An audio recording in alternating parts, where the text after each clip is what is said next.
Yan mga idol, good evening. So in-order nga pala ako, dumating na. Yan, so excited na akong masilip. At hindi pa ito makakabit ngayon kasi yung pagkakabitan nito mga idol ay nasa ano pa? Nasa Mindoro pa. Pero excited na akong makita siya. So sabay-sabay tayo guys, nabuksan natin ito. Haha. Alright. So dito ay huwag mo natin bastang sirain yung ano para makuro lang. Yun o. Nakalagay dito sa guy, ano, you know, fragile.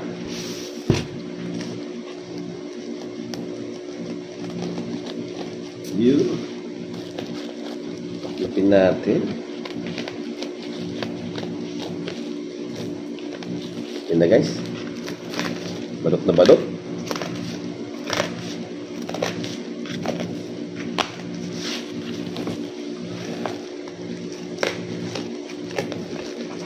Tapos pagkatapos natin buksan to guys, babalutin nila natin. Kasi nga ano, dadali pa natin ito ng Mindoro eh. Na-excite lang. Yun no. Wow.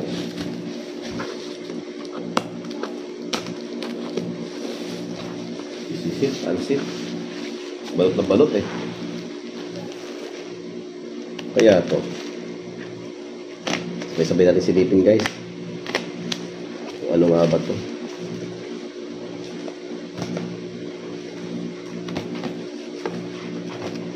Yun oh. Na. Tatanggalin na natin guys. Yun. After ng balot ng plastic, dito naman yung kanyang box. Na guys, silipin na natin. At ako excited na. At excited na ako siyempre sa magiging uy. Ito guys oh. Una nakalagay. Stainless. Kanyang siyempre yung stainless bracket nya. Siguro alam nyo na to kung ano. Ganda naman na pagkaano guys. Uy, malalaman mo talagang quality sa palagayan pa lang. Meron na kagad siyang naka-foam. Yun o. Wow. Wow. Ganda. Ayos to ah. Taranta na ako. Yun o. Wow.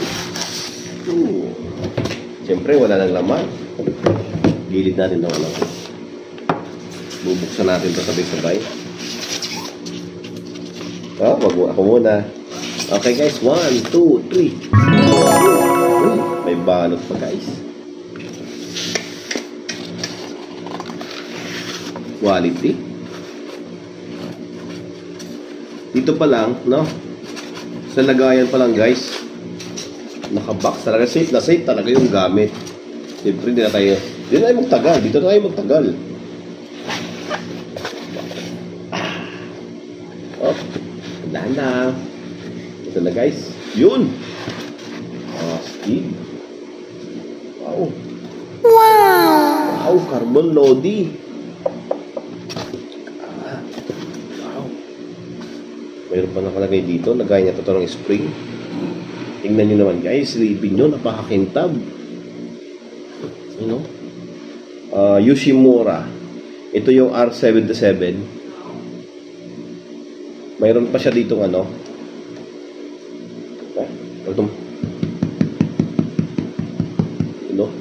Excited na ako nito guys. Ito guys ang Yoshimura natin na ano, na pipe. Ang ganda guys oh, carbon lodi. Ang ganda siguro ng tunog nito. Ito guys ay ilalagay natin sa ating Dominar 400. Siyempre sabihin naman yan, kahit anong ilagay mo, since na single cylinder nga daw yun, tunog tricycle pa rin yun.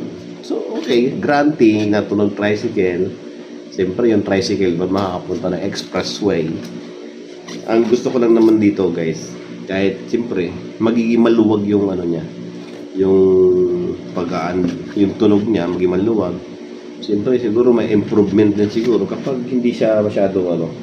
Maganda na rin naman tunog ng stock, pero at least mas gaganda yung kanyang performance. Yan. Yoshimura R77 USA. So, I think mas magaan to ng konti. Tingnan mo naman guys. Oh. Super kintab. Okay guys, so ito ha. Abangan nyo. Uuwi pa tayo sa Holy Week. Doon natin ikakabit to. Ayun, no? May emblem na rin siya.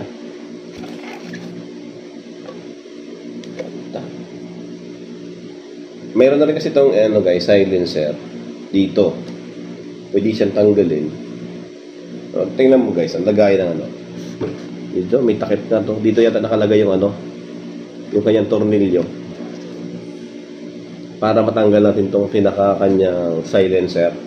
At aside from that, mayroon pa dito yan guys. Nakalagay. Para mas tahimik. Yan. Ganito pala. Ganito yan natin. Hindi ko alam kung paano siya nilalagay. Or what.